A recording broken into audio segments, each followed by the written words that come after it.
related purposes. I call the honourable member for Melbourne. Thank you, Madam Speaker. I move that this bill be now read a second time.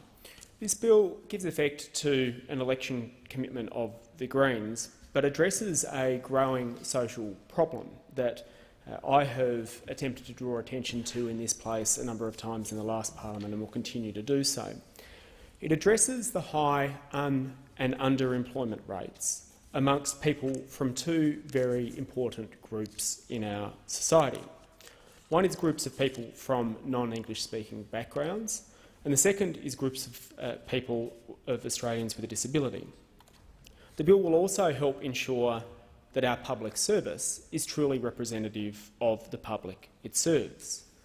In a nutshell, the bill requires the public service to double the number of employees from each group within 5 years, and it leaves up to the Public Service Commissioner the means by which this will be done, but requires the Public Service Commissioner to issue a direction that it shall be done. Now, Madam Deputy Speaker, it is worth reflecting on, firstly, the problem, it is a very real problem, that this bill seeks to address. In my electorate of Melbourne, we have more public housing than any other electorate in the country. In that public housing are people from all walks of life, but a very large proportion of people who have come here from other countries seeking a better life. And many of those have been through Australia's migration and refugee program and have now settled here in Australia, quite often have become Australian citizens. But what we know amongst this group of people is that the and underemployment rate is much, much higher than amongst the rest of the population. As far as unemployment goes, research has shown that officially, amongst people from non-English speaking backgrounds, the unemployment rate is at least twice the national average. Unofficially, and in reality, I suspect, Madam Speaker, that it is much higher. I spoke to one of the managers of one of the community centres at one of the public housing estates in my electorate a little while ago, who said that across that estate they measured the unemployment rate at above 80%. Now, the question of underemployment is also significant.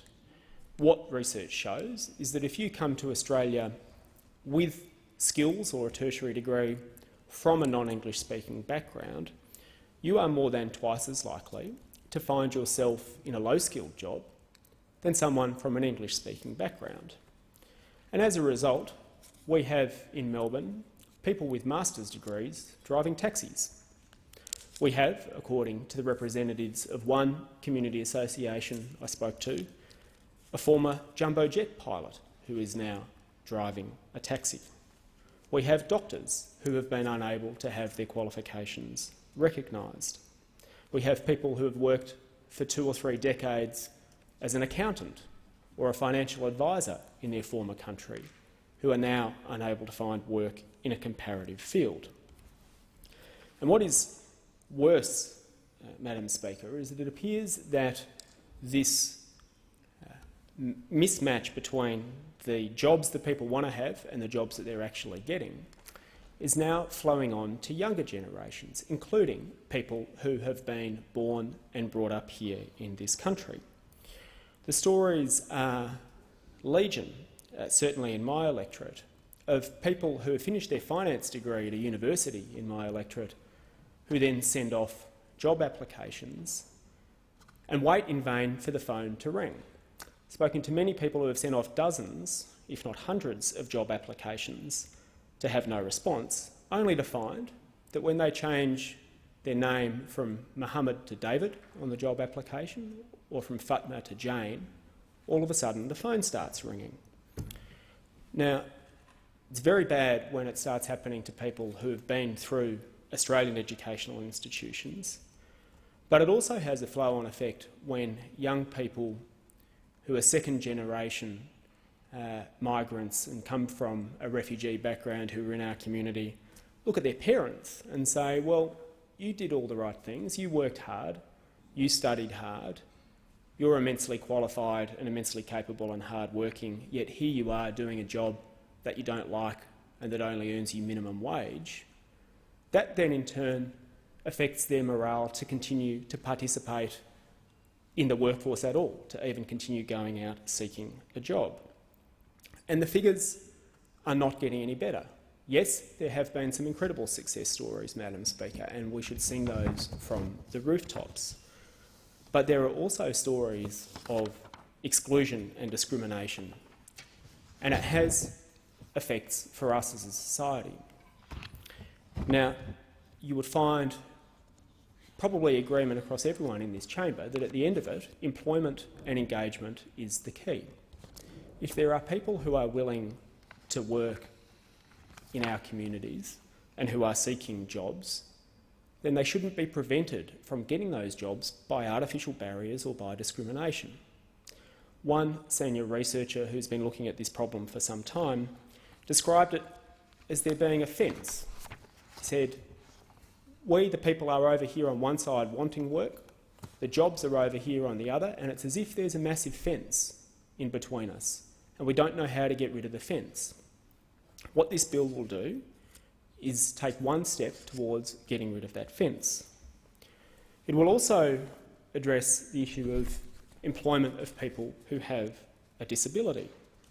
What we know from the research is that the workforce participation rate is around 30% lower for people with a disability. And this is despite the fact that people with a disability report wanting to engage in quality employment. And of course, employing someone with a disability makes good business sense, because studies indicate that the employment of people with disability can lead to increased productivity, reduced absenteeism, and a more positive workplace culture. Now, it is difficult for this place and this parliament to encourage greater activity or regulation of the private sector if the public sector isn't first leading the way. And the public sector should be a place where the government leads by example. However, the public sector is falling behind, Madam Speaker.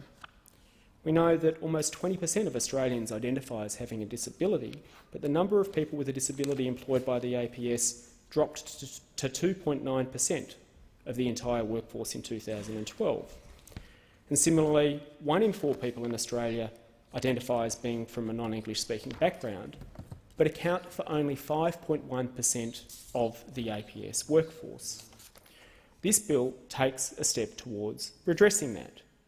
It proposes and requires that the Public Service Commissioner issue a direction to give effect to existing employment principles under the APS Act. Section 10A, capital A, 1G of the Act sets out the existing employment principle, which is to, quote, "recognise the diversity of the Australian community and fosters diversity in the workplace." Now, to give effect to that principle, Madam Speaker, this bill will require the Commissioner to issue a direction, pursuant to existing powers, to double the number of APS employees with a disability and the number of APS employees who come from a non-English speaking background that exist as at 1st of July this year to be doubled by 1st of July 2019. And it leaves it up to the Commissioner to determine how best to give effect to that.